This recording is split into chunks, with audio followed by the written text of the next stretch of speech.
that must be the space pizzas. I'll get it.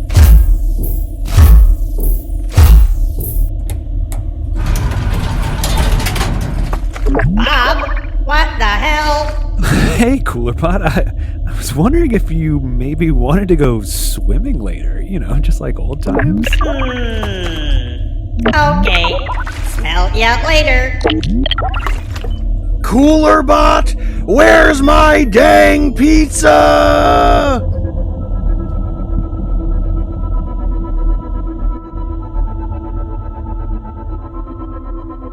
Welcome to Crew Expendable. I am Swim Team Reject Hallstrom. I am pizza delivery guy Rohrbacher.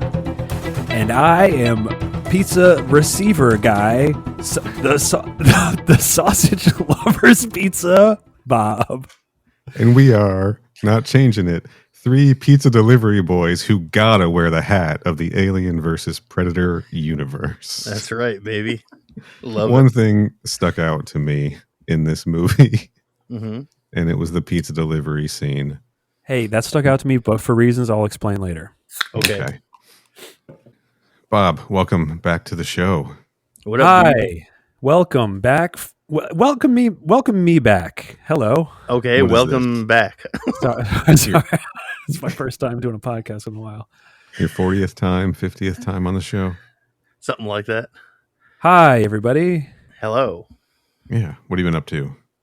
Oh, I went to LA for a couple of days. I watched this movie while I was there. Nothing like Dang. being in Hollywood watching a movie. That's where they Yeah. make the damn thing. Except for this one. They made this one in Canada most. Yeah, I was going to They say, sure did. nothing like being in LA and watching a movie filmed in Canada. Very clearly produced in Canada. Oh yeah. Yeah. Oh yeah. Oh boy, was it. A movie called Aliens versus Predator Requiem. Some say the greatest entry in either franchise. Some say that, do they? Oh, I'm Okay. sure somebody somewhere says that. I mean, look, I don't mean to just cut to the chase, but I loved this movie. All right. We're Interesting. going to get into it. We're going to get into it later. We sure are. Before, though, we jump into the actual content, I got a little news for everybody listening. I'm sure everybody has noticed that I haven't done a great job keeping the show sort of moving and released on a regular schedule the past several months, right? And we've talked about it a little bit on the show. Well, sorry, what was that, Kenny? I was just going to say that, I wasn't going to say anything, but yes, that is technically true. But Yeah, we've talked about it a little bit. Yeah. Sometimes it's been work and holidays and things like that. Definitely some burnout after our Alien Earth double up weeks there, right? Mm-hmm. How many weeks was that? 8. However many weeks Alien Earth was 7. Well, I think it was 7 weeks because there were 8 episodes, but we did 2 episodes the first week. So, and then we did our wrap up. oh yeah, week too, that's so- right, a wrap up episode. I forgot about that. So yes, it was 8 weeks. Yeah.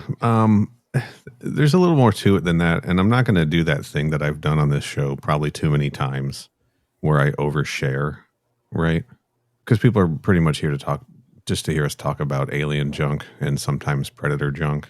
Mm-hmm. But, Or both in this case. or both in this case. So the short version is that I've just kind of been handling a lot of things in my life sort of poorly lately, and I gotta get on top of that shit. So Kenny and I have talked, and I've decided that I need to take a break from the show for a while I sort some stuff out. Should I leave the silence in? Oh, I didn't know you were waiting for us to say something. Oh, yeah. We already knew this information, so I thought you were just going to keep talking. Yeah, I thought there was something else coming after that. I don't really have a plan for how long yet, but Kenny and I have talked, and we do have some plans for things that are going to go on in the meantime. For starters, we are going to continue on with the occasional bonus episode over on the Crew Expandable feed, because those by design are just easier, quicker to do and turn around and everything. For And, sure. we only do them every few weeks, right? Anyway, yeah. Yeah. Also, those episodes kind of, I think, will help recharge my batteries a little bit in general. Because we're not talking about Alien every time. Yeah, I got you. Yeah, because we get to sort of break free and just talk about anything we want to talk about, anything fun, right? Yeah. I'm also going to try to do some more streaming on our YouTube page, on our YouTube channel there. Because playing Rogue Incursion recently really got me kind of fired up to jump back into some of these other Alien games. Hell yeah. Yeah. So I want to Start get back playing into Fire that. Team again. Oh yeah, I've been playing the hell out of Fire Team, as everybody knows. Maybe Isolation. I got to get back into Dark Descent. Anything like that. I'm probably going to play through Rogue Incursion again. I don't think I'll ever be able to, set a schedule for when those kinds of things are going to happen, just because of it is really conditional on how my head is feeling day to day. Which means that everyone listening should follow the show's YouTube page so they get notifications whenever he might go live. Yeah, and of course you can watch the VODs there as well. That's right. But also Kenny and Bob maybe have something planned.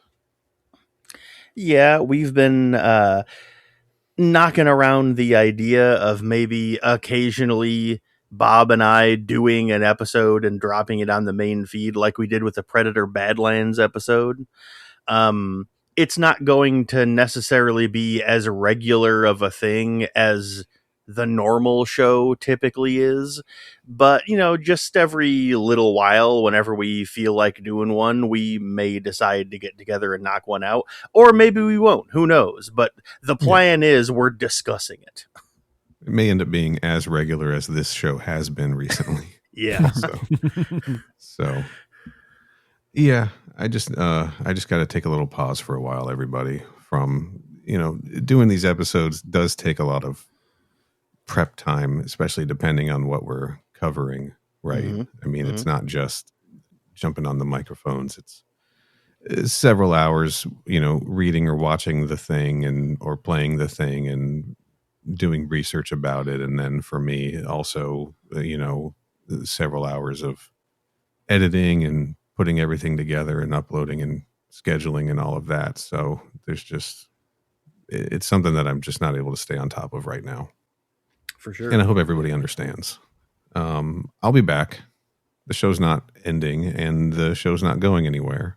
Okay, I'll be back. Could that be a tease for the season 2 of Crew Expendable? We're going Terminator. We're going You heard it here first, chat.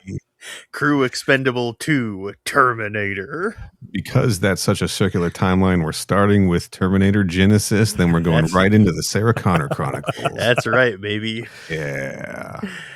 The true timeline. I'm sure. I'm sure you'd love talking about the Sarah Connor Chronicles again. Anyway, just wanted to get that out there. And thank you for everybody who listens, and thank you for everybody for understanding. Yeah, and again, I'll be back. I hear you and I see you, Jake Sully. And it's not watching Aliens versus Predator Requiem that drove me to this decision. I made the decision prior to watching the movie. I did want to make sure that we finished all of the movies before I took a break, which is why we are moving right into this one instead of taking a little bit of time between Alien versus Predator and its sequel. Which is normally something we do, yes. But this time we were like, you know what? Let's just get both of them done and out of there. So here we are. A movie with 4.4 or 4.6 or something on IMDb. Nice. Hell yeah. But several 10 out of 10 reviews. One of these must be yours, Bob. On it, hey, no sign of a lie. That I loved every second of this movie. Boy. That's very funny to me. We do start with opinions now. Yeah, we do. Yeah. What is it about this movie that you love so much? It subverts your expectations Okay. at basically every point. And Interesting. I think that part of it alone was like, oh, it's definitely not a good movie, but it is a fun movie to watch. All right. It's funny that you say that because one of the main criticisms from like professional critics is that this movie has no surprises and does everything you think it's going Really? to do. Yeah. We're going to kill pregnant lady? We're going to kill a child in the first 10 minutes of a movie? Yeah. Didn't think those were going to happen. Okay. So can keep going, Bob. I don't want to cut you off here. No, it just... Is it just that? It's a brutal movie. A lot of practical effects, which I was very surprised of, especially for this era of early 2010s, or late 2000s. 2007. 2007. Yeah. A lot of practical effects. Always love that. Okay. So anything else? It was just, I mean, I definitely appreciate the practical effects too. The CGI seemed to pretty much only be like the Predator cloak. Yeah. Right. Yeah. There, whenever or when it goes into the thermal vision, a lot of that was like very Predator yeah. That looked very obviously CG. Yeah. And kind of lousy. Let's be honest. Yeah. It didn't look great, for sure. But it's fine. All right, Kenny, do you want to go next, or you want me to go next? Let's mix it up. Let's have you go next. All right. I think this movie's fine, I guess. All right. I don't hate it. I definitely don't love it. As opposed to Bob, I think this movie's generic as shit. I think it's exactly like every other horror movie that was coming out around 2007, and it didn't subvert my expectations at all. It's got all of the exact same characters and all of the exact same plot points as it just sort of mixed whatever slasher movie at the time, like My Bloody Valentine or whatever, with whatever Resident Evil movie was coming out at the time. It's just those two movies, smushed together with an R rating instead of a PG-13 rating, because everything was PG-13 at the time. So it just went right for the unrated, right? Yes. But I don't hate it. I think it is interesting that it's doing something different than the rest of the franchise in trying to set it in a populated area on Earth, this is still the only time we've gotten something like this, looking at you, Alien Earth, which I think is a fun idea. I think that the present day, like trying to capture all of the crap from Aliens, but do it in a present day version, was kind of interesting to see. Just replacing it all with current day technology. Yeah, I don't think it worked as well, but I think it was kind of a fun way to try to work that stuff in. But I also think it's boring as hell, to the point where, as I was watching it for the podcast, I kind of just at some point ended up literally just starting to absentmindedly play chess on my phone. I was like, wait, I'm supposed to be paying attention to this. And I've seen this movie, I don't know, probably 5 times. And I can name one character's name in it, and it's because his name is Dallas, and that's a character from the first movie, which is a fucking bold thing to do. It sure is. Not only that, his name is Dallas Howard. Dallas Howard. And if you'll remember from Prometheus, the main character is Bryce Dallas Howard. So I wonder if they took some inspiration. That's not the main character from Prometheus. Yeah, I was gonna say, yeah, she's not in Prometheus. Bryce Dallas Howard is a person, though. Is she not in Prometheus? No, she's not. No. Who's the main character from Prometheus? Noomi. Noomi Rapace. Yeah. What the fuck? Why do you think that was Bryce Dallas Howard? You're thinking of Jurassic World, I think. Happens all the time, actually. like that caught me so off guard that it took about 4 or 5 seconds for my brain to go, hold the fucking phone. Bryce Dallas Howard's not in Prometheus, my dude. What the fuck? I'm re-guessing everything I ever knew. Okay. Classic Bob prank. Sorry. Yeah, I don't know. This movie is probably the least watched in the franchise for me. And because of that, I think I always remember it as being better than it is in my head, because I like that era of crappy horror movies, right? And then I watch it and I remember why I don't watch it very often. Cool. What do you think, Kenny? I'll start off by saying that this movie is also the least watched of the franchise for me, because I watched it for the first time ever last night when I watched it. Oh, shit. I also, we didn't specify this before, but I did watch the unrated version of it. Same. Okay. And I'm not sure there's that many differences, though. Yeah, like I said, since I'd never seen it before, I don't know what the differences are, but I did watch the unrated version.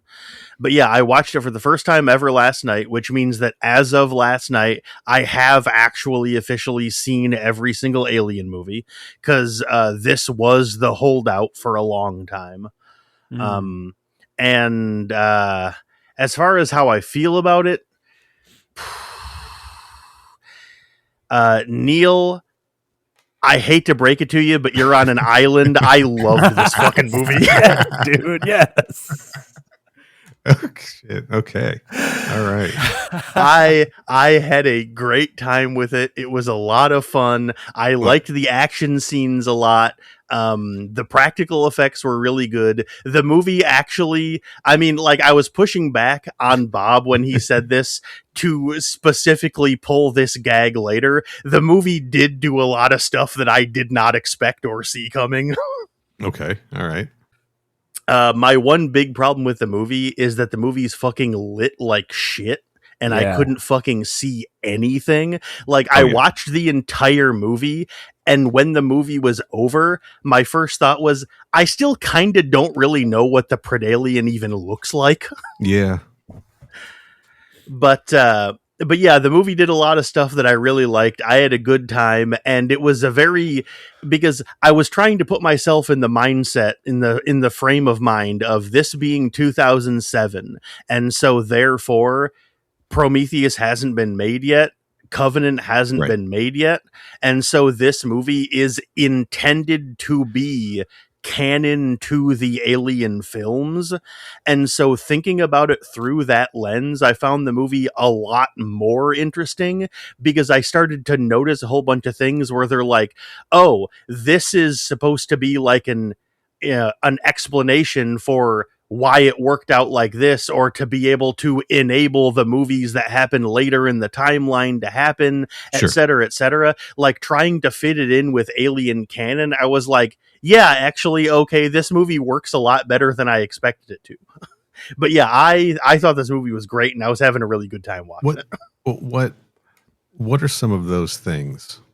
For instance, the fact that the Predator has that like goo that he pours on stuff to like destroy all the bodies. Okay. Like, you know, he's getting rid of the evidence because he's like a crime scene cleaner kind of guy. But in actuality, they did that to explain why there were no xenomorph bodies around, so that, like, as an explanation for why, like, the general public didn't know they exist. Of course, all of that is, you know, rendered moot by the fact that they literally go Raccoon City mode and wipe the entire city out and fucking nuke it. And so it wouldn't have existed anyway, but like, you get what I'm trying to say. Yeah, I get what that's the only example though, right? Well, that, and the fact that they nuked the city to get rid of the evidence, and the fact that they, the one piece of alien tech got confiscated by the government. I mean, there's a few things like that. There's not a very many of them, but there's a handful of little things, you know, spread out across the movie. The government wouldn't lie to us, Kenny. That's right. They sure wouldn't. Yeah, but yeah, like I said, I loved this movie and I had a great time watching it. I thought it was both really good and way better than the first AVP movie.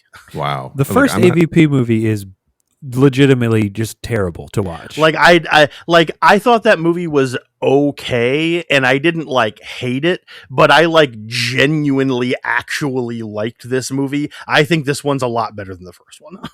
Okay. I'm not here to convince either of you that you're wrong. All right. People, you like what you like, and I think that that's totally fine. And like I said, I always remember this. I always remember enjoying this movie more than I actually do when I watch it. So in my head, it's a better movie than it is, and I think it gets a bad rap.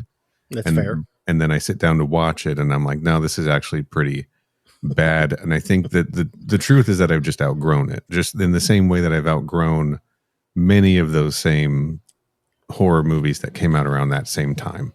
That's fair. It's just, ooh, all right, I got a leaf blower right outside the door. Hell yeah. We're gonna have to deal with it, everybody. This is Saturday recordings. Podcasting. Yes, bro. Yeah. But yeah, I mean, don't get it twisted at all. The movie is extremely stupid in its plot devices and its structure and just general things that happen. But that being said, it is very fun to watch, in my opinion. Yeah, like I want to make it clear, it does not bother me, Neal, at all that you don't really like this movie that much. That's totally okay. Like I famously don't really like Aliens that much, so it's fine. I'm just trying to give this guy a second to get, because he's like right there. It's like he's pointing it at the window. He might be. The turning point for me was in the opening of the movie when the Predator ship crashes into Earth, and the father-son hunting duo stumbles upon it. Or I was very confused about what they were doing, but they find a downed aircraft, and their first thought is not, oh, there's probably humans on board, we need to get rescue team. Their first thought is like caution and like, what could this be? Which is a funny choice.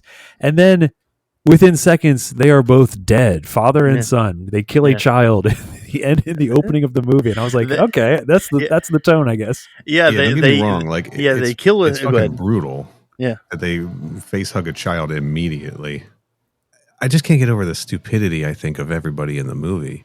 Everyone's just a dumbass, and I think when there's not like a human being that I can relate to, I think I think I just have a hard time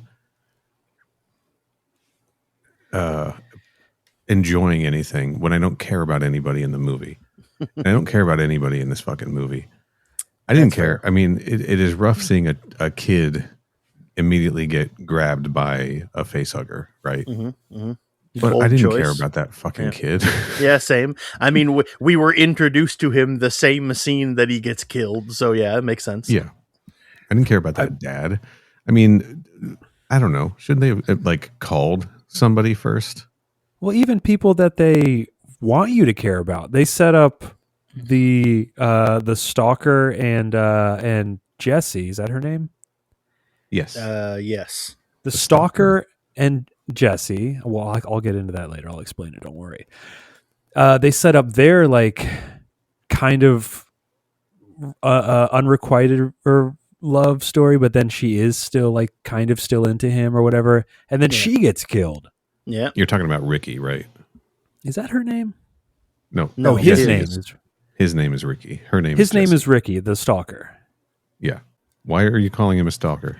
Why am I calling him a stalker? Well, if you pay eagle-eyed viewers of the movie who are paying attention would notice that when he's at the pizza delivery place leaving with his dispatch of pizzas. Okay. The manager who tells him to put the hat on clearly says the address is 1427 Watercress. And then he's immediately like, "Oh, I can't make that delivery." How the fuck does he know what her address is? Well, not only that. Okay. That's not her address, first of all, because when he pulls up to the house, big establishing shot of the house, huge mailbox out front with plain as day lettering 1012 on it. Okay. So he doesn't even show up to the right house. He goes straight to her house. That's why when she opens the door, she doesn't say, "Oh, we ordered pizzas. Pizzas are here." She just greets him as, "Oh, hey, Ricky." I see. Okay, so I didn't even fucking notice you're taking that a filming mistake and inventing a a mythology around it. Well, I'm going off what I saw and what I conjured in my own mind. It is curious that her purse was in the kitchen. Yes. Probably not where you would normally keep your purse if you lived in. I don't know. It's a or big if you house. were expecting a delivery of pizzas, you would have this stuff ready. You'd probably have this stuff ready. It is funny though that he shows up with the pizzas and then she's like, "How much do I owe you for them?" If she didn't order them, why is she buying them? She felt bad. Maybe her shitty boyfriend ordered them and then she had to pay because he was real shitty, right? That's after true, they beat the shit out of Ricky, he's like, "Get in the house! Don't make me tell you twice" or something like that.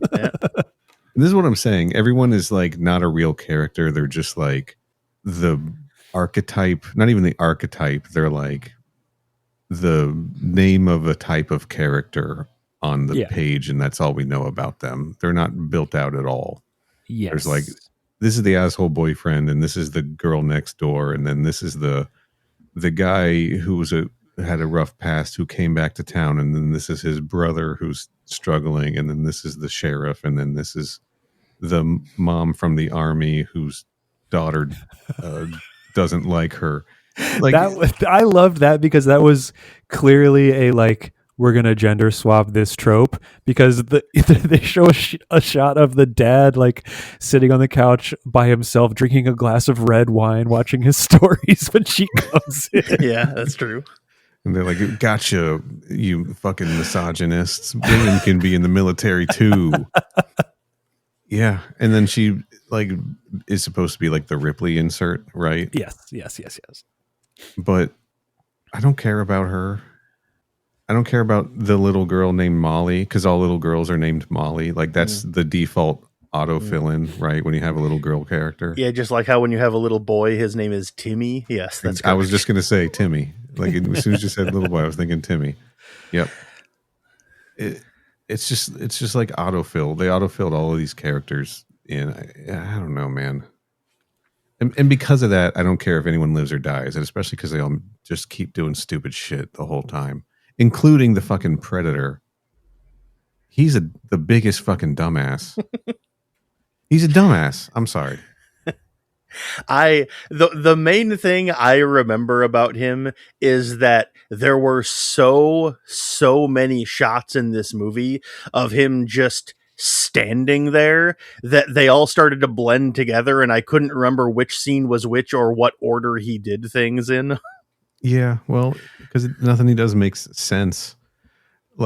First of all, he's supposed to be sneaking around destroying the xenomorphs, right? And as soon as he's discovered by a guy, he blows his own cover by skinning that guy alive and hanging him from a fucking tree. He sure does, yes. Yeah. Well, they did that in the other movie, so they had to bring it back. That's right. Yeah, I know. But in the other movies, it was they're intentionally hunting, not trying to destroy evidence covertly. And then there's just scenes over and over again where he encounters xenomorphs, maybe kills one, gets overwhelmed, escapes from them, and then the xenomorphs run away. And then instead of following wherever the xenomorphs are going to continue to kill them, he just goes to a completely different location somewhere else.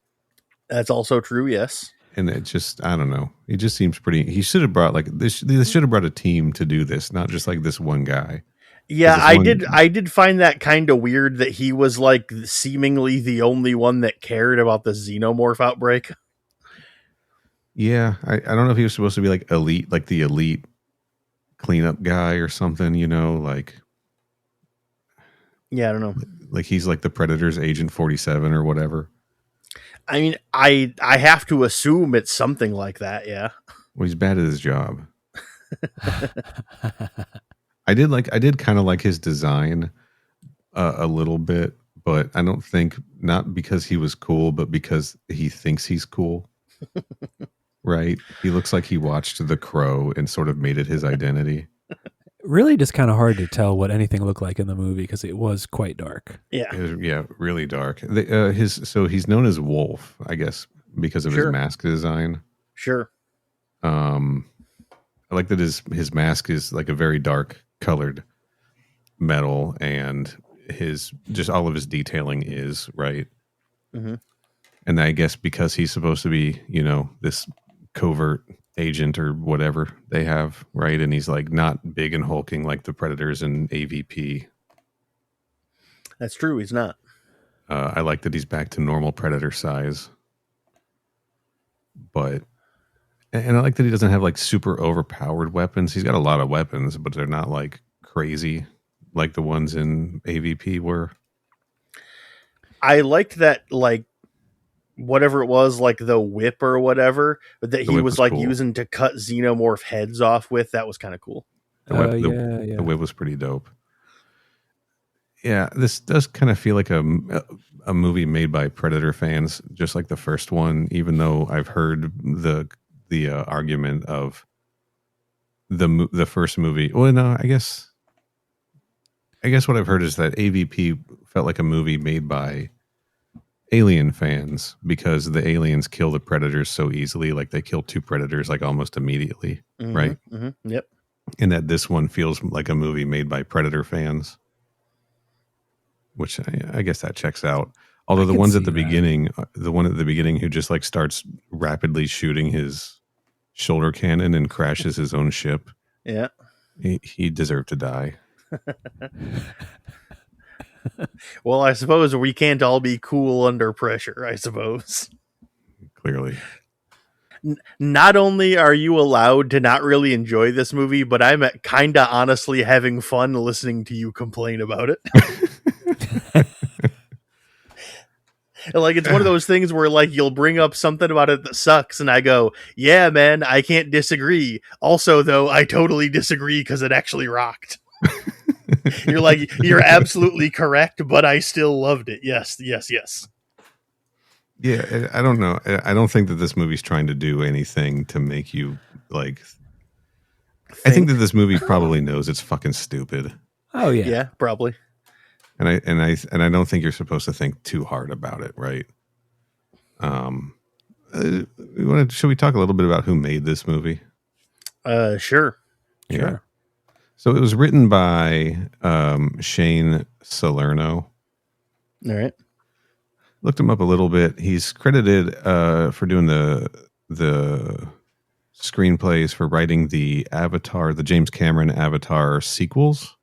Ah, yes. Mm-hmm. So that's interesting. And it's directed by Colin and Greg Strauss, aka the Brothers Strauss. Mm-hmm. And these guys are primarily visual effects dudes. That makes sense. Yeah. That makes sense. They've got, in terms of directing credits, they directed that movie Skyline. Oh, they're the Skyline guys. Okay. From 2010. Yeah. Which had several direct-to-video sequels.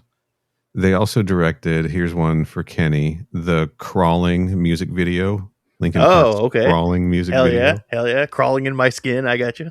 Nickelback's How You Remind Me music video. Godsmack's I Stand Alone. All right. Yeah. I also owned that album. Yes. Disturbed Prayer. I also owned that album. Yes. 50 Cent Get Up. I did not own that album. Sorry. A Perfect Circle Passive. Didn't have that one either. Okay. Usher Love in This Club. Nope. Ooh. Okay. They only two films and then a lot of music videos. Something called Mute. I'm not sure if that's a film or not. I guess I could click on it. It's a short film. All right. But they have done special effects on just a million things. Either visual effects, special effects, visual effects supervisors. The new the 2025 Wolfman, Wicked. The list just goes on and on. I saw on here, The Predator, everybody's favorite movie. Mm-hmm. Rampage, President Down. I don't know what that is. The Fox X-Men movies, the like Days of Future Past and others, Twilight, Looper, Pirates of the Caribbean. Like these are Iron Man 2, like big visual effects duo here. Mm-hmm. And I think that that's why the creature effects in this are pretty good when you can see them, right? The puppetry is good. The stuff looks good again when you can see it. I think that that's what they were really focused on when they made this movie was that stuff, you know. Yeah. I think that also might dip into why the movie is visually so dark. Yeah. Because this was at a time where, I mean, not only was that style popular, just like the extremely low light, Sure, like cinematic type look, but since it is a lot of practical effects, keeping the light low, it makes it, especially with higher definition cameras of the time. Yeah. Like imperfections would really be standing out in the practical effects department. So hiding that in low light would be a way to go. Yeah, I'm glad they got over that with the rest of their filmography. Hey, they worked on Venom. Hell yeah. Constantine. Hell they yeah. They worked on Torque. I don't think I've ever seen Torque, unfortunately. Terminator 3, good. Rise of the Machines. Your favorite Terminator movie. The only one I hate. Yeah, it's your favorite one. Yeah. The movie's so fucking dark though. It does, there are several scenes it kind of ruins because of that. Like I remember thinking, especially in the opening scene, like when the Predator ship is crashing, I was like watching the movie and I was just staring at the screen going, I literally cannot tell what's going on right now.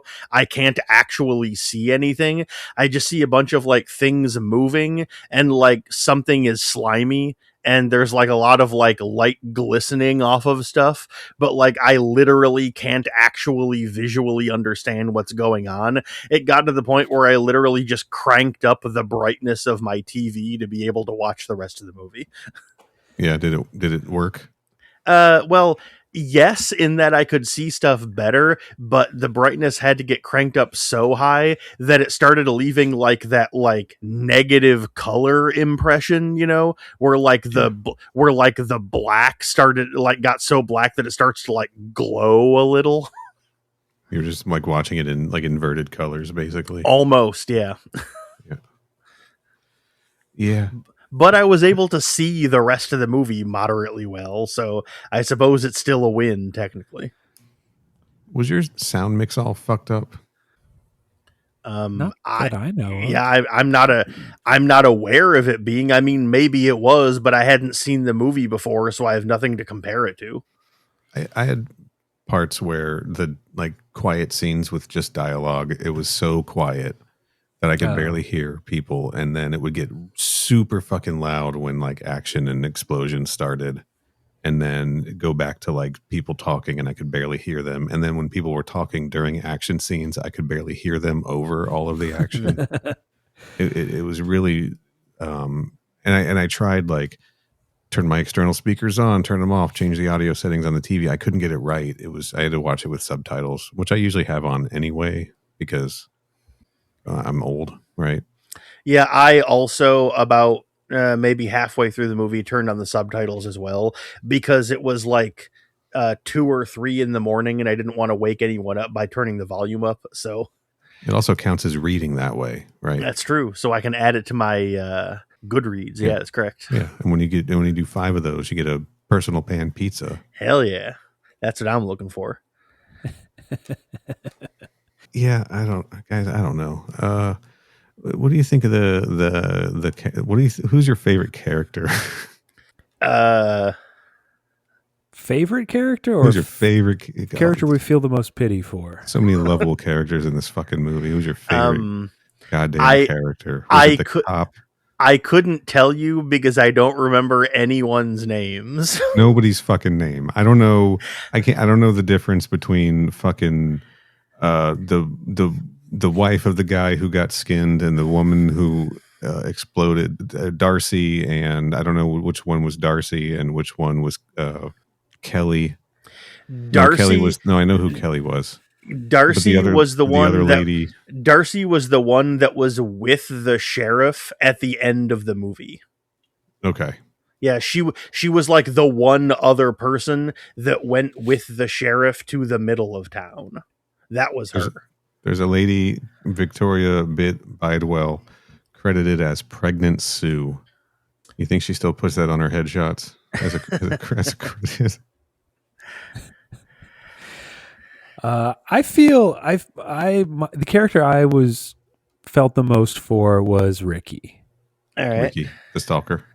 The Stalker, because the actor did pass away a mere 5 years after the movie came out. Oh, that's pretty sad. To probably like a year-long just spiral of his life, which ended in a murder-suicide. Jesus. He had an extended. This is Johnny Lewis. He had Johnny Lewis extended role, a recurring role on Sons of Anarchy. Yes, that's where most people would know him from. But he got in a motorcycle accident in 2011 and got like head trauma from it. Oof. And then from there, his like mental state just worsened and worsened. He got arrested a bunch of times, like 3 times within a couple of months, for like breaking a bottle over someone's head or something crazy. Ouch. And then ended up killing his landlord, her cat, and then jumping off of her building. Jeez. That's very unfortunate, yes. Very unfortunate. It really is. But yeah, I was going through I was like, oh, I recognize him from something. And I was going through his Wikipedia, and you don't like when there is a legal troubles tag on someone's article. Way to bring the mood down, Bob. Yeah. I will say, oh, go ahead. I think that he was among the core cast. He was probably the most believable in this movie and probably the most talented. One thing I will say is that they had that scene of the older brother being like taken home or wherever by the sheriff. And then it cut to Ricky at the pizza place.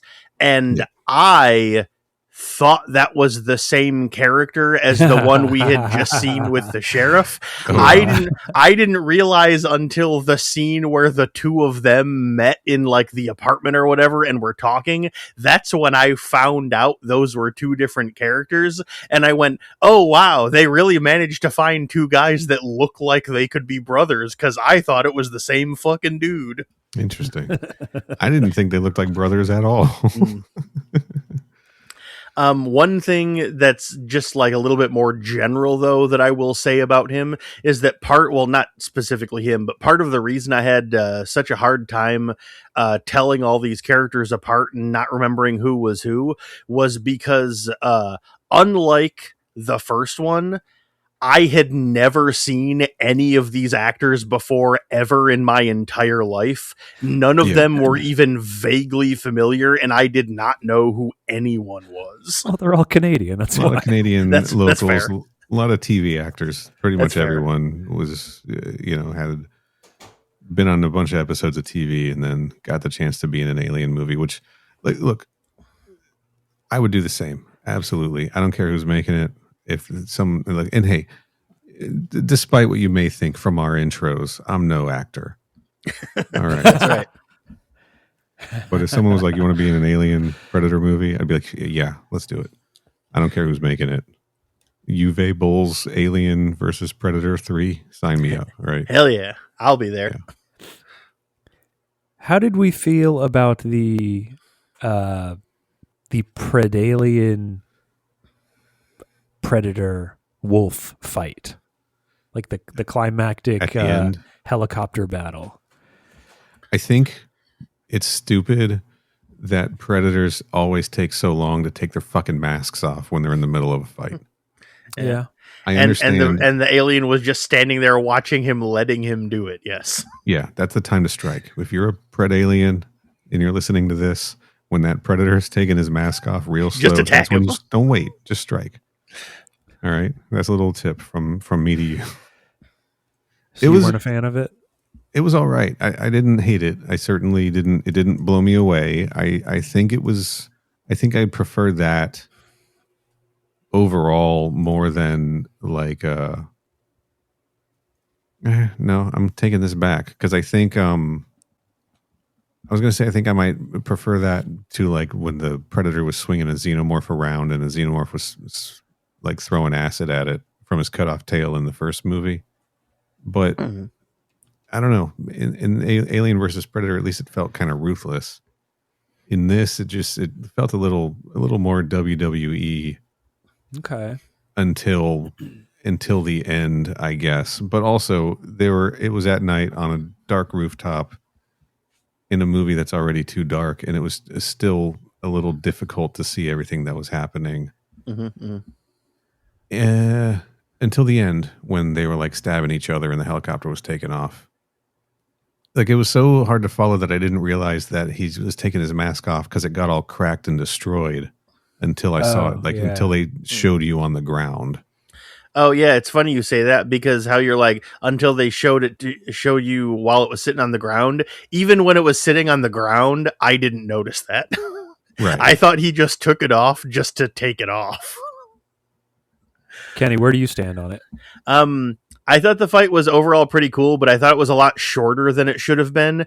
And I thought both of them did not do as well as they could have been, knowing their species' general capabilities. Okay. But I did think the fight was kind of cool. I did like how the Predator rips the alien's tongue out and then stabs him through the front of the skull, like from underneath. I thought that was a really cool move that I actually genuinely really did like. When he was snapping his jaw, though, and the Predator was just dodging his head back and forth when Wolf was... That was fucking silly as shit, though. It just reminded me of that. That was stupid. Yes, that's correct. That was very stupid. Pretty poorly choreographed, honestly. Yes. So I guess, like the rest of the world, you felt similarly. And if it were coming down to the MTV Movie Awards from 2008, you would have also voted to not choose that. It would have just been nominated. You would have voted for the Sean Ferris versus Cam Gigandet fight in Never Back Down. Which won? I mean, I haven't seen that movie, so I don't have know. never even heard of that movie. Yeah, I've heard of that movie. I have not. It's a better seen fight, it. apparently. That was a MMA movie, I believe, one of the early ones. Makes sense why it would be a better fight. I think it probably was a better fight. Yeah, Jamon Honshu was his coach in that, I think. Wow, what a pull!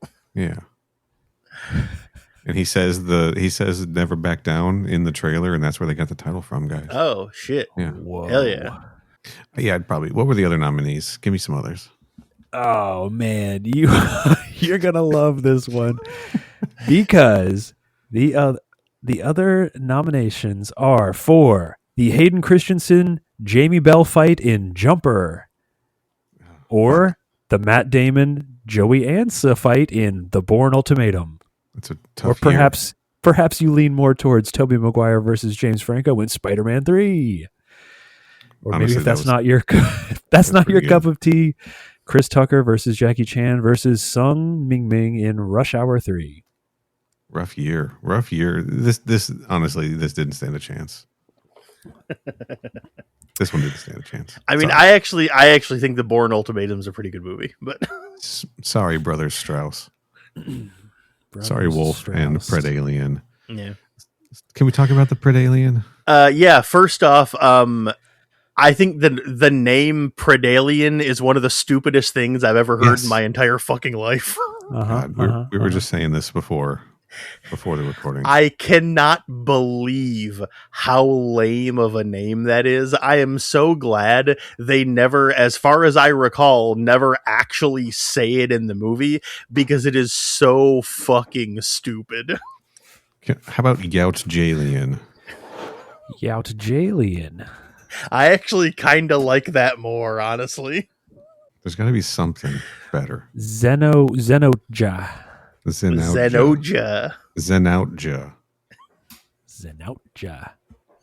But yeah, Predalien is an awful word, and I hate just saying it. And I am so glad I never had to hear it get actually said on the movie.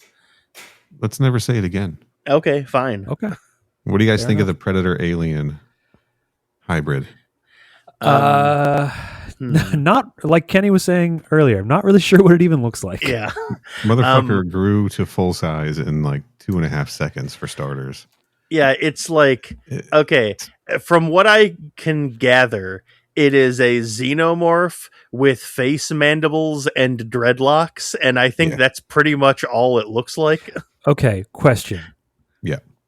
This Requiem is a direct sequel to AVP. Oh yeah, it picks up, like, it technically picks up before AVP even ends, because it opens with like the second to last shot of AVP. Right. So is it? Go ahead. Sorry. Is it supposed to be a queen embryo that is in the Predator?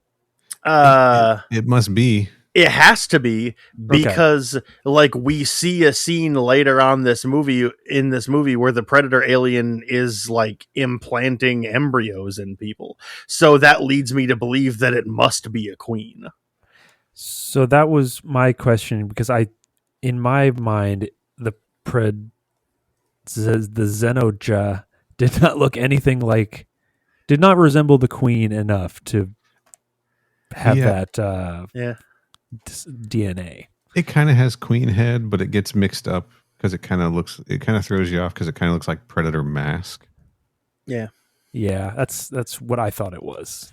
Yeah. Yeah, like its head is kind of ridgy, but then again, when a Predator takes its mask off, it also has a little bit of like head ridge on the top back area, so it could have just been because it's part Predator, so... Yeah, I just put a picture in Discord that almost helps you kind of see what this thing looks like a little bit. Yeah. Sorta. Yeah, it doesn't really look like a queen. It looks like a regular xenomorph drone with Predator features, but apparently it is some form of queen. So, but you can sort of see that queen crest. You can see it. Oh, here we go. People love when we do visual stuff they can't see. That's right, visual medium, on the baby. Podcast. You can kind of see it better here. It's giving queen. It's got multiple arms, right? It does, yeah. In this one, yes, queen. I don't know. I was hoping for like, give me the smaller set of arms. Give me the wider, flatter head shape. Like anything, just kind of differentiated a little more from the standard drone. Yeah, this feels Praetorian adjacent in the design overall, I think. Yeah. I don't know. It's fine. I'd seen them before, right? They show up in Aliens versus Predator 2, the PC game.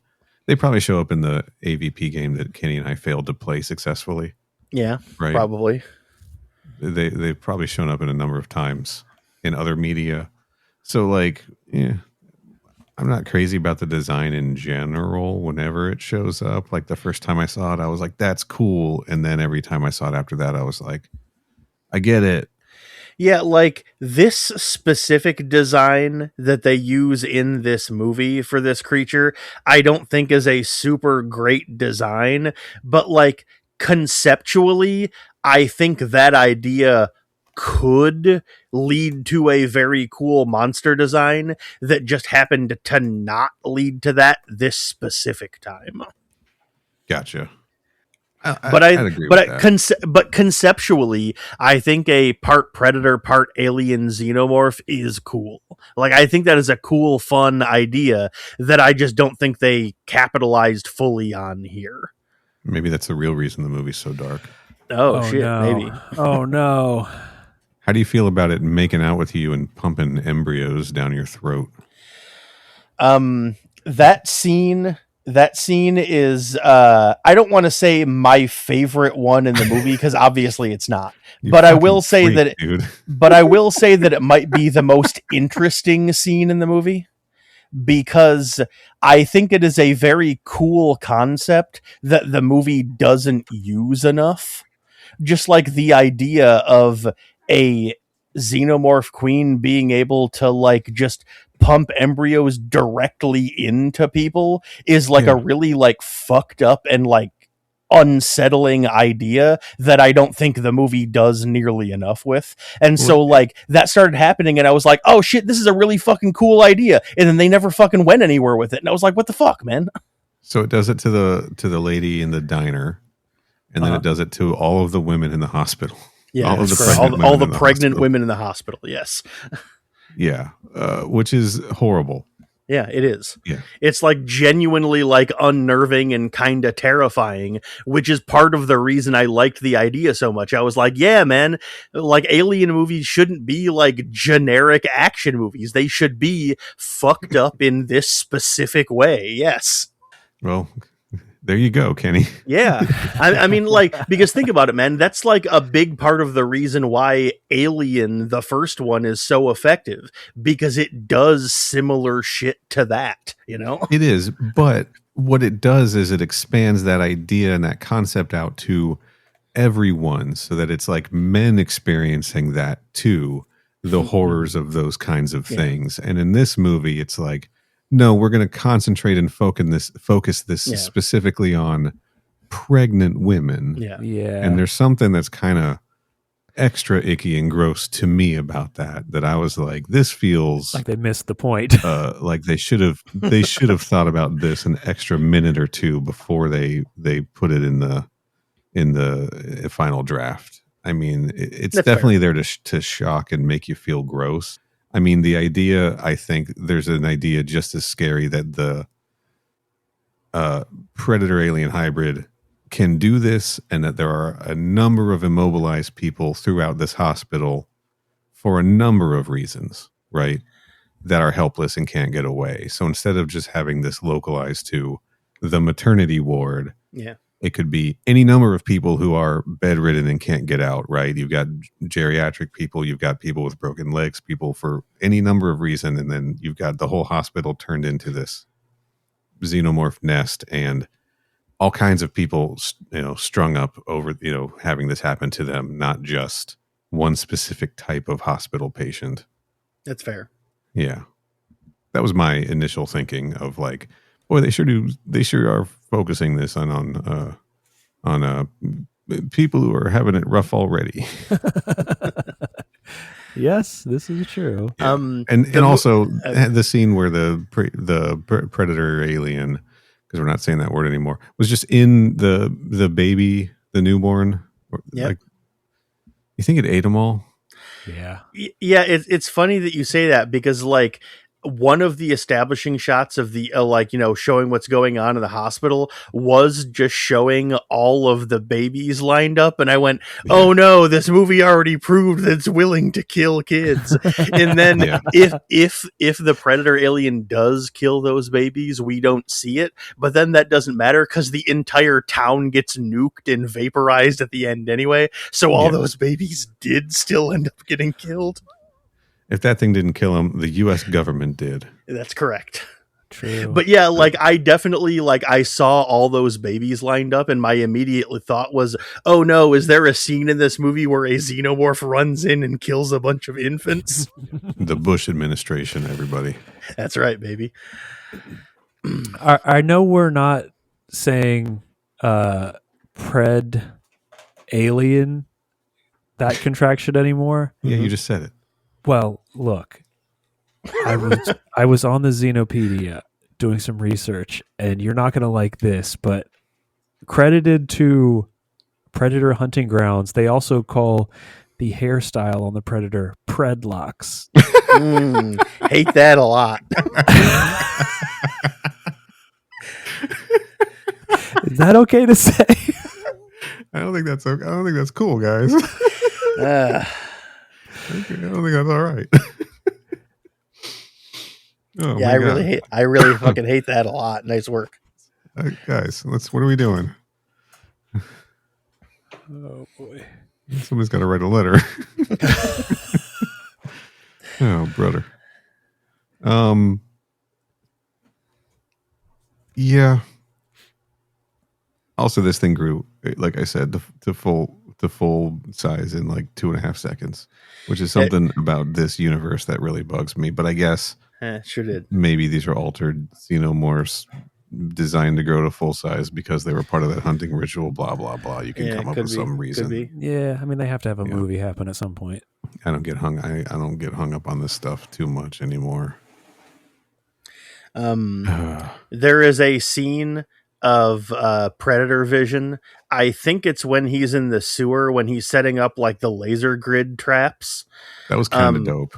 It was, but there is a moment a little bit before that where I think he's already down in the sewers, and he gets like a rendering of like the area so he can find his way through the tunnels, and my ass out loud went, "Oh shit!" He pressed select to bring up the map. I don't know, man. I hate everybody in this movie. Well, you don't have to worry about it because at the end they all get blown away. Except for the four that survive. That's true. Alice, Kelly, Molly, and Ricky survive. It was the two brothers and then the mom and daughter. Yeah. Morales, the sheriff, John Ortiz, he dies. Yeah, he totally gets fucking vaporized. That's right. When they split up, when she's like, "We got to get to the helicopter," and he's like, "We got to get to the center of town," and she's like, "This doesn't make sense. Why would they bring us to the center of town, where all those things will be all over us? Let's get to the hospital." And then she gets to the hospital, and it's clearly a hive full of these things. Mm-hmm. They didn't like rethink the plan for a second there. Apparently not.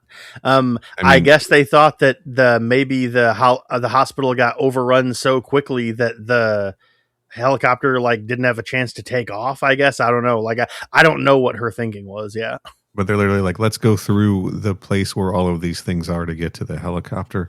There's like weird storyline stuff here that doesn't make sense for sure.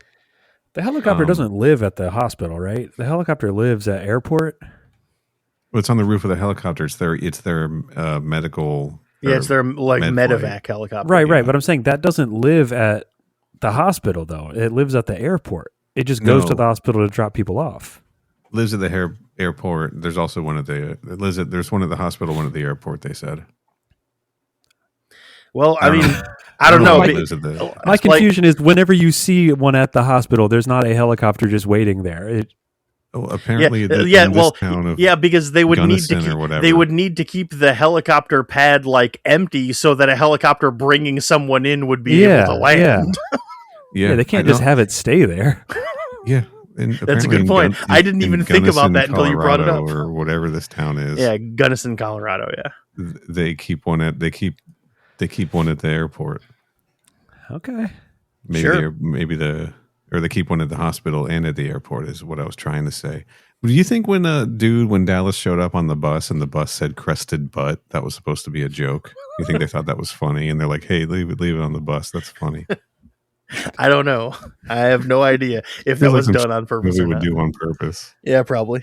They like linger on. They like the bus pulls into frame and that's the first thing you see is the bus sign says crested butt. That's true. That's very true. And they're like, haha, this will be funny. It worked. I mean, you're laughing. They got my ass with it. I'm calling the hospital ahead of time. Can y'all move your helicopter? I'm coming in. Yeah, I got a helicopter coming. Can you move your helicopter? I don't know. Dallas sucks. He's so fucking boring as a lead. He doesn't really have a personality. I mean, very few of them do, but he especially doesn't really have a personality. Yeah. Morales, the sheriff, he kind of, he's clear, like, he talks about how he's like trying to prove to the town that he's good at his job, and then he keeps being bad at his job. Yeah, was he like is the implication there that he like only recently moved to the town and became sheriff or something? Because because there was a scene where the scene where they were creating like the search party to look for like the dad and his son, and during that, it was when the wife comes up of the missing cop and she's like, oh yeah, my husband's missing. And he's like, oh yeah, we'll look for him in the morning. And that dude comes up and he's like, around here, we keep watch on our own. So we're going to do the search whether you want us to or not. And I was like, why is he talking to the sheriff like the sheriff isn't part of the same community he is? He's talking to the sheriff like he's an outsider. And I was like, is the implication that he just moved here or something? Like, I don't get it.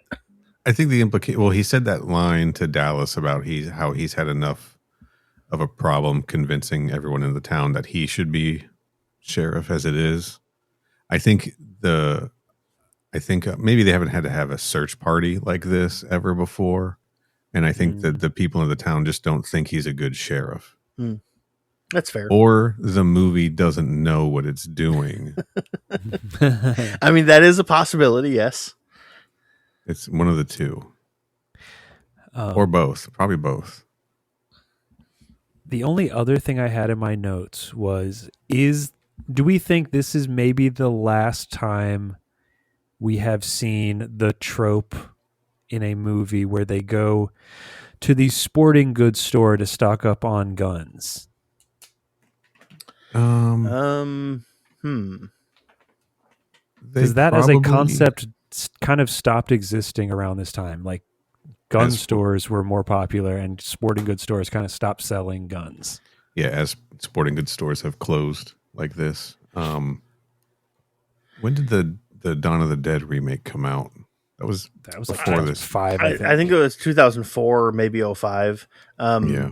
I believe there is a mission in the first Dead Rising game where you have to go get guns from a sporting goods store, but I believe that game also came out in 2007. So, but I think that's a reference to the trope, though. Yeah, probably. Yeah. But like my point is I'm just trying to think of other times off the top of my head, like from something made around this time where that happened, and that came out the same year as this, so it's not like they were still doing it after this movie came out. So yeah, this might be the last example I can think of off the top of my head. I like when the two stoners come out. Apparently they're stoners because they make a comment about how they must be high. They didn't seem high to me. They just seemed like two guys who were scared and worked at the fucking hardware store. And then they immediately get killed later on in the same scene, and we're never even told what their names are. But this I like is when at the time where take whatever you want. This isn't worth $6.25 an hour. That's right. Yeah. Also, the time where portraying someone smoking weed as them being on like the craziest acid trip they've ever been on. You fucking believe these guys? Oh my god. Yeah, they're seeing. I got nothing there. I was thinking of Grandma's Boy, where they have all that weird weed, where he's like, "You smoke this, you're gonna walk like Frankenstein and shit your pants or whatever." Yeah. I don't know. Tell me something else good about this movie. I had fun. I had fun watching it. I have had fun watching it in the past. Okay, so maybe this is why me and Kenny had a good time. I think the only other time I'd seen this movie was when it came out. Okay. So I'm a good 20 years removed from watching this movie, and Kenny had seen it for the first time. So maybe that distance is what makes it more enjoyable. Probably. I think again, I was going into this thinking okay, I'm got to put my defender hat on because I know that people despise this movie, and I know friends of ours think that this is an abomination. Yeah. Shout out to Tom. So this is going to be a wild one. And then I was just like, it felt like such a fucking slog. One thing that I did like about this movie is that it is trying way harder to be an actual horror movie than the previous one was. 100% it is. Yeah. The previous one was like, this is a horror movie because it has xenomorphs in it, but let's be real, it's an action movie. This one is actually seriously, legitimately, like I remember in the AVP episode, I straight up was like, is this movie scary? No. But is it even trying to be scary? Also no.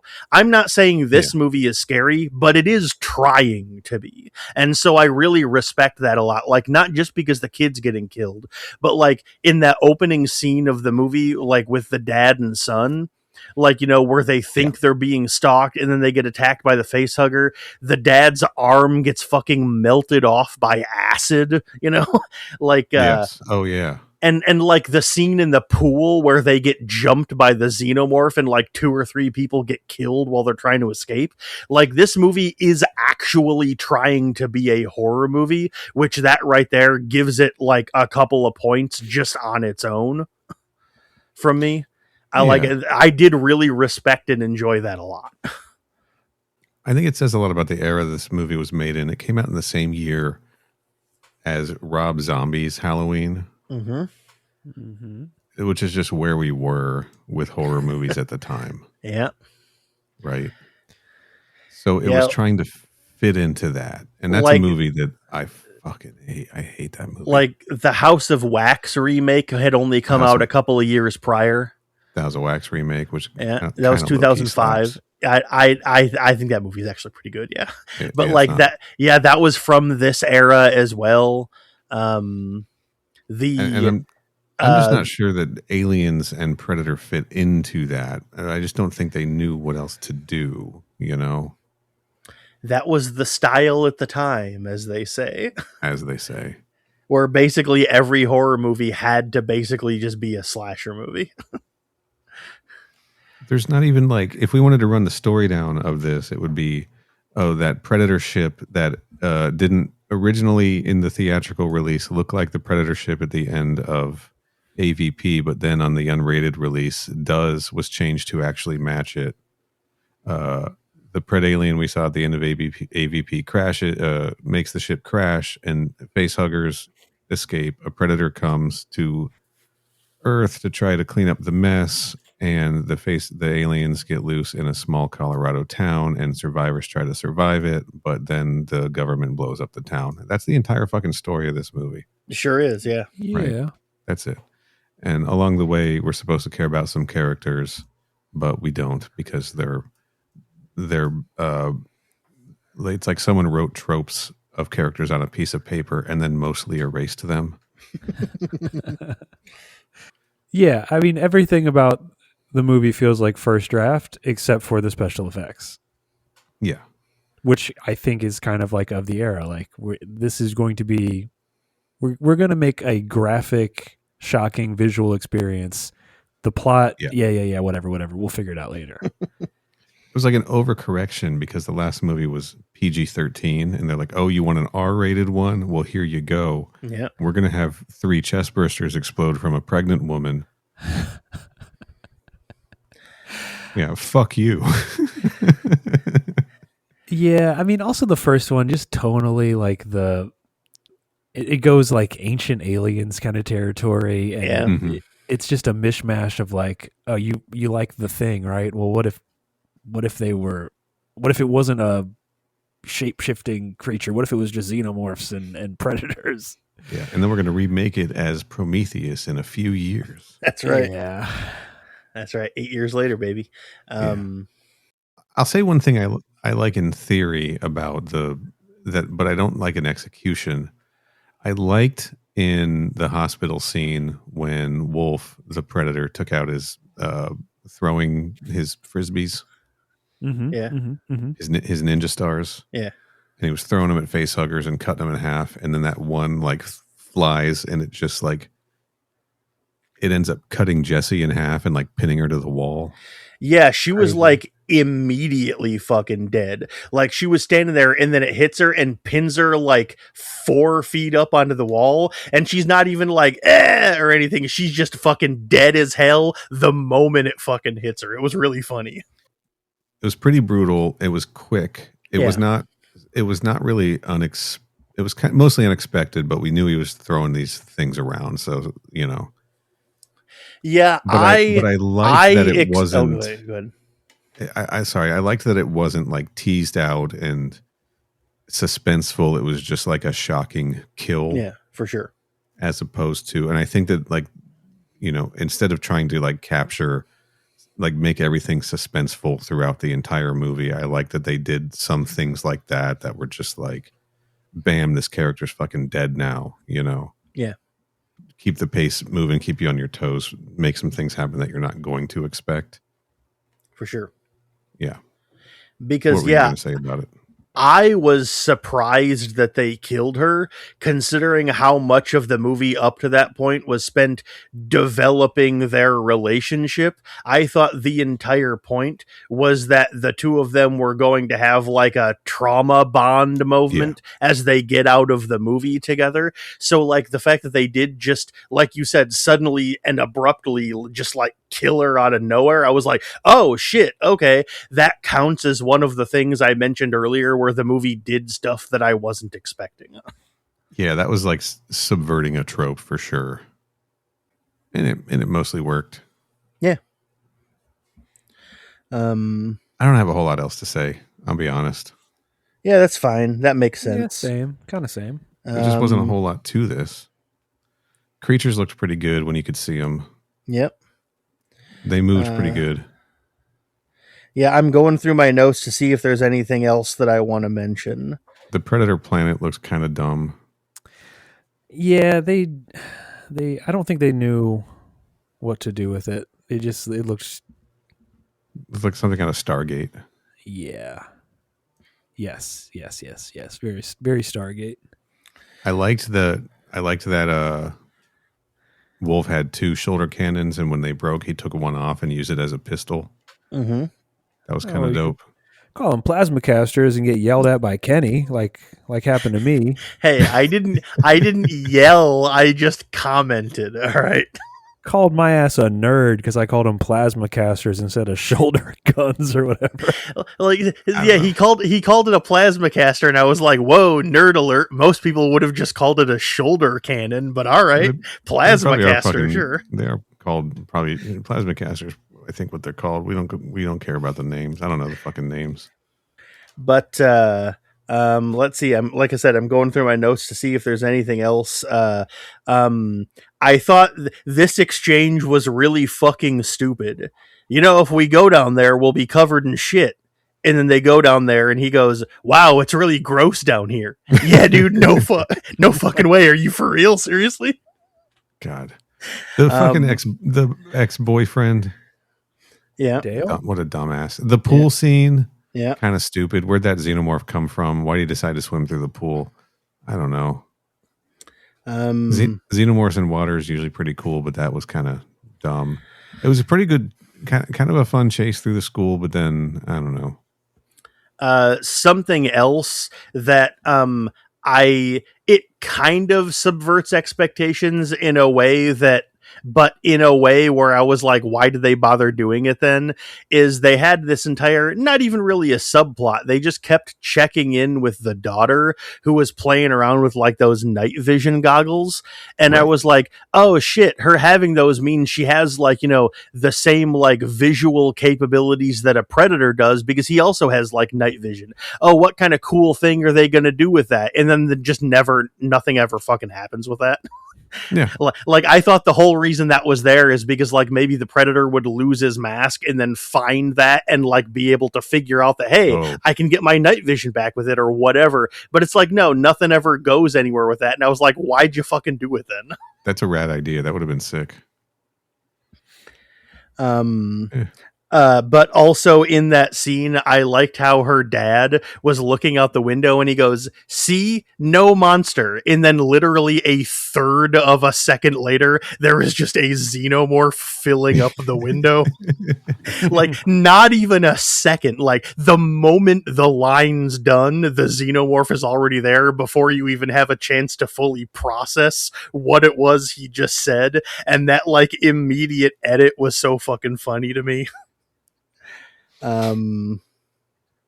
Let's see. The asshole ex-boyfriend also got melted by acid, which rocks. I love it whenever an alien movie does that. I don't think the movies do it enough. More people should get melted by acid, I say. That was, this movie, like right away, like you mentioned earlier, when the dad got his arm melted off when he shot the face hugger. Weird that it just melted like a clean cut through his arm. Yeah. Right. But I did appreciate that they were not going to shy away from acid injuries in this. Yeah, they had to have his arm cleanly cut off at the elbow because they needed to find the arm later, if you recall. That's correct, yes. So it couldn't melt completely away. But yeah, like I said, I'm going through my notes and like I can't really find anything else off the top of my head that I really want to mention. So one more complimentary thing about this movie. Wolf doesn't team up with the humans to fight the xenomorphs ever. Yeah, he sure doesn't. I'm glad you mentioned that because that was actually something I was thinking. I did appreciate this entire movie, the human characters never have any idea what's going on, and they never figure out what's going on. Xenomorphs continue to be a mystery to them. We never get a scene where people like figure out their life cycle like in every other Alien movie. They are completely an enigma the entire time, and they never get answers, and I actually like that a lot. Do they even acknowledge them? No, they're just they don't even give them a name or anything. They don't even say some like sort a creature. of infestation is like all they say, I think. Yeah, the daughter calls them a monster. But that's about it. Yeah. Interesting. Yeah. They don't waste time with all that. Yep. All that shit. Because at this point they know the audience knows, right? Yeah. And they know that if the audience doesn't know, it doesn't fucking matter to the story, and it doesn't matter to this story especially. That's right. Right. So I do appreciate that about it. I do appreciate I appreciate that the Predator doesn't really he doesn't team up with the humans, and he also isn't really killing humans except for when it matters. Oh, there was one scene I liked where he tied up, I forget if it was which of the brothers he ties up. He like ties them up in the hardware store, and he uses them as bait to lure xenomorphs out. He doesn't kill them, he just like strings them up. Yeah. I thought that was cool, but he doesn't like kill them or go after them, right? Mm-hmm. But there's one scene where a guy has a gun, so he's like, well, I got to kill that guy. He has a gun, and then like the Predators killing humans who have weapons thing is just a little silly sometimes. Yeah, I've always thought that idea was kind of dumb. Like you're cloaked, just go away. Yeah, you know. The scene at the power plant where the Predator eventually creates like the citywide blackout. Yeah. That like power plant worker that he killed, did that guy have a weapon that I don't remember, or did he just kill that guy for no reason? Did he kill him on purpose? Or was he like trying to kill xenomorphs? I don't fucking remember. I think I was playing chess. I don't recall. I don't think he had a weapon. Because they were caught off guard by the whole situation, right? Yeah, I don't remember him having a weapon, but again, this was also the first time I'd ever seen the movie, so I don't recall off the top of my head. But yeah, it's just like, why did he kill that fucking guy? Well, I think he was only killing people to keep his cover at first, right? Like, but again, he then strung a guy up, skinned him alive, and strung him up for some reason. He sure did, yes. And maybe there was like a warning, like, I don't know, don't come around here no more or something. Maybe, yeah. Pirates, ye be warned, right? That's right. But it's, again, they're just picking and choosing when they want to apply rules and stuff. Yeah, I'm not saying like Bob was earlier. I'm not saying that this is like an extremely well made or well thought out movie. I just know that while I was watching it, I was like, oh hell yeah, like every 5 or 10 minutes. There was a part where it was in the sewer, like after the sewer raid, when he's trying to like throw the xenomorphs through the laser meshes. Grid. Yeah, goes bad, where the xenomorphs like bust through the concrete and leave, and then Wolf just like leaves also and makes another hole in the concrete. And I was like, you're blowing your fucking cover, dude. Like, yeah, he blows a hole through the concrete, jumps out, looks around, and then activates his cloak and runs off. Yeah, you're not good at this. You're not a good secret agent. I don't know. Maybe at that point it didn't matter. Well, the thing of it is, though, is that he provably isn't, because he's not able to kill all the xenomorphs, and they get killed when the government nukes the town. So, like, even if the Predator alien hadn't killed him, he still would have, like, failed at his job because the xenomorphs, like, he didn't kill them. He didn't kill all of them, which was his goal being there. So yeah, he's objectively not really that good of a predator. What do you think his story is? Do you think, because he gets this he's sitting in a chair by himself, he probably sits in that chair all day, and right, just waiting for distress signals, waiting for distress, and this thing comes, and he gets in like a one-man ship and flies to Earth by himself. It's the fastest fucking ship in the world, in like the galaxy, by the way. Mm-hmm. And gets there like super quick, all by himself. He doesn't probably didn't tell anyone he was going. He doesn't bring a team, you know. Do you think he's like been exiled and he's doing this to sort of like try to get back in? Do you think he thinks he's so good at this shit that he can handle this by himself? Do you think they just think that this is a job for one person? Do you think he talked to anybody before he left? Well, I don't know where they got this information, but the write-up of this movie on Wikipedia describes him as, quote, a highly skilled veteran predator who retrieves the distress signal and departs for Earth with an array of weapons and equipment intent on solely exterminating the predator alien and the xenomorphs. I don't know where in the movie they got that information, but yeah. Yeah, if the highly skilled part comes into question. Yeah. Yeah, I don't know. Buddy system here, right? Yeah, I don't understand why he would come and do this himself. Like, they sent three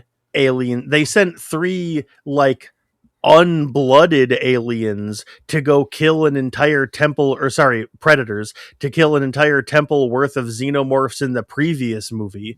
So why would one guy get sent out to take out an entire hive like that's nearby a populated area? I don't know.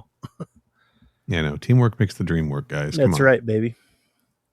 But yeah, I don't think I have anything else. So sorry, I'm looking up information. I'm seeing what the Xenopedia says about Wolf. Mm-hmm. He picked up a distress call. Yeah.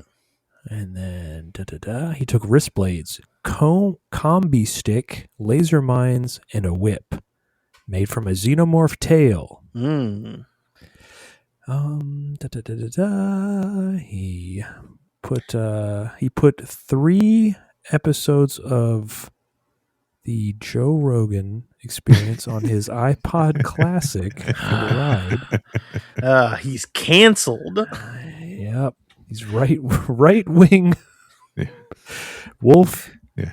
He packed his Magic Mind supplements. That's right. Yeah, it doesn't really have much information. Not much is known about Wolf. Yeah, well, we know he's dead. He's fucking dead. That's how much we know about him. He's dead as hell. That's right. Even if the predator alien hadn't killed him, he still got vaporized by that fucking nuke. Also, I'd like to correct myself from earlier. They didn't give him the old Raccoon City because Raccoon City didn't technically get nuked. It was a thermobaric bomb, not a nuclear missile. I apologize. Well, I don't know that we know exactly what bomb they use here. It might have been the similar bomb. That's true. Return of the Living Dead, perhaps? Could be. I'm looking for the performers. The creature performers.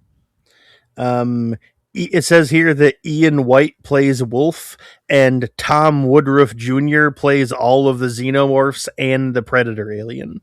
Yeah, he does that quite a bit. Yep. Tom Woodruff Jr. So Ian White. Ian White. I think the predator performance was good. I think all of the creature performances, the suit performances, were very good. I do want to. I believe that's the same guy that played the predators in the last AVP movie. I think you're right. He was all of the Predators in Alien vs. Predator. He was Wolf in AVPR. And, he also played the last engineer in Prometheus. Hell yeah. Hell yeah. Nice.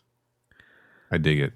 Cool. That's two crossovers. We got Bryce Dallas Howard and the guy who played Predator. That's right. All right. I think I'm out of stuff to say. Yeah, I'm good. I'll say this movie, 94 minutes, felt longer. I'll give it that, yeah. Yeah. Yeah. I mean, part of the reason it felt longer to me was because it still took me like, 2 hours to watch it, something like that. And and not even like it just took me like 2 hours to watch it because I was pausing it to take notes. But also halfway through the movie, I stopped it for like 2 hours to go watch Bob stream. So I need the viewers. Well, you got one. Plug your stream now. Hey, go to twitch.tv.com/respectable street. I do streams on Friday nights and sometimes Wednesday nights. Hell yeah. I also do a video game podcast that both of these idiots have been on before called The Flock. Mm-hmm. And it's not any of the bad things that come up when you search for The Flock. It's the good one. Good one. It is also the Christian one, though. Yes, it's also the church one. It's it's not obvious, but it is. I think it's a safe, considering your guys' experience with this movie and mine over time. I think it's safe to say this one is this movie is a curiosity. Mm-hmm. For sure. If you haven't seen it, you should see it. It is a very strange alien movie. I don't know that it's necessarily a strange Predator movie. Like, in comparison to like the other Predator movies, it probably slots in pretty well, but it's very weird for an alien movie. Yeah. I'd say if you haven't seen it, watch it. I don't think it's, yes, it is strange for an alien movie, being that there are only, at the time, 4 at the time. 5, including AVP. Yeah. It is not strange in the general oeuvre of Alien and Alien vs. Predator media, meaning comics and video game. Yes. So I think it does fit perfectly into, if this was a comic, it would make perfect sense. It'd be an interesting comic. Because in those comics, there's tons of people in there you don't give a shit about. That's right. That's right. Yeah. Plenty of one-dimensional characters that die instantly. Yeah. Yeah, I think if you enjoy it on your first, I think if you enjoy it, it's a lot of diminishing returns on this one if you enjoy it at first. So don't watch it again. Got it. And I think if you don't enjoy it when you first see it, I don't think it's going to grow on you. Yeah, this movie kind of just is what it is, There isn't really more to it than it initially seems. But watch it. Come on, what are you doing? If you skipped it because you've heard it's bad, just watch it and form your own opinion. Yeah, I mean, like, I don't know that this is necessarily a controversial opinion, but I had more fun watching this than I did Alien Resurrection. So, oh, for sure. Yeah, I think this movie is better than Resurrection. I think I would probably watch Resurrection again before I watch this. I don't think I will watch this movie at this point. I don't think I don't see myself watching this movie again. That's fair. Possibly ever. Because again, if I'm feeling nostalgic for this era of horror, there are so many options that I would prefer. That's true. Over this one in the 2005 to 2009 range. Yeah. Right. Which this sits right in the middle of. And if I'm in the mood for an Alien and or Predator movie, I'd pick pretty much any of them over this one. Okay. Yeah, that's probably fair. If I was itching for a Predator movie that feels weirdly like just weird like this one does, I'd probably just go Predator 2. Yeah, okay. Predator 2 also fun and weird, but Danny Glover's in it, and that makes it just automatically better. Yeah, and at this point, Predator, Predator 2, and AVP were the only Predator movies that had come out before this one. So, yeah, those would have been your options. So, yeah. I think we can pack it in here. Yeah.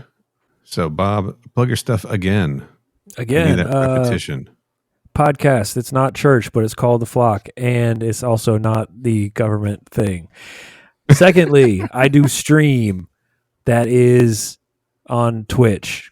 It's Respectable Street. Kenny's there sometimes. I sure Kenny's there most of the time. Almost every time. Not every time, but I try to be there every week.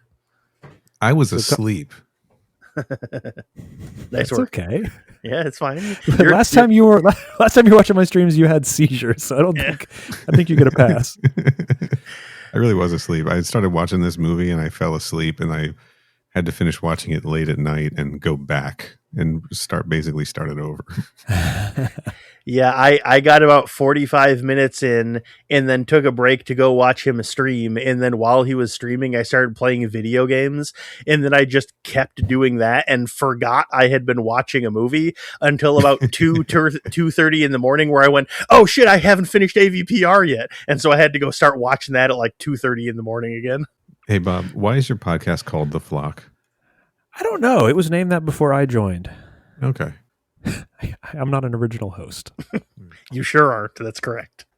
Thanks for hanging out with us, Bob. Yeah. Thank you. Yeah. Go subscribe to Bob's stuff. Go follow him. Go watch his streams. Go listen to his podcast. He may not be an original member, but it's his show now. Let's be honest. That's right. That's right. Kenny, where can people find you on the internet? I am on Letterboxd and the PSN and Twitter and Blue Sky at CYHOBBEZ. Hell yeah. I'm taking a break. You sure are. But stuff's still going to happen, so stay subscribed in all the places, everybody. Where can people do that, Kenny? We're on Twitter at Crew Expendapod. We're on Blue Sky at Crew Expendable. Our Instagram and our threads is both at Crew Expendable Pod. Our website is crewexpendable.net. Our bonus show feed is coolerbot.transistor.fm. Our email address is mother@crewexpendable.net. Our YouTube page is youtube.com/@crewexpendable. And our donation page is coolerbot.net. Stuff's still going to happen. That bonus episode on John Carpenter's The Thing is still coming, so keep an eye out. Yeah, we're still going to be doing stuff. We're just not necessarily going to be me and Neal regularly doing the main feed show for a little while. Yeah. But stuff will still happen, don't worry. The truth is because Kenny called me a little bitch and I got upset about it. That's right. He threatened to leave the show, and I was like, all right, let's compromise. Yeah. So anyway, the show will go on. In some form or another, yes. Until then. D Hadchak. D Hadlock. I had to bring some AVP stuff, so that's Predator. That's Yautja speak for no mercy, no fear. Okay, thank you. All right, I'm stopping. I looked it up on the Xenopedia. They got words in Yautja language. Nice.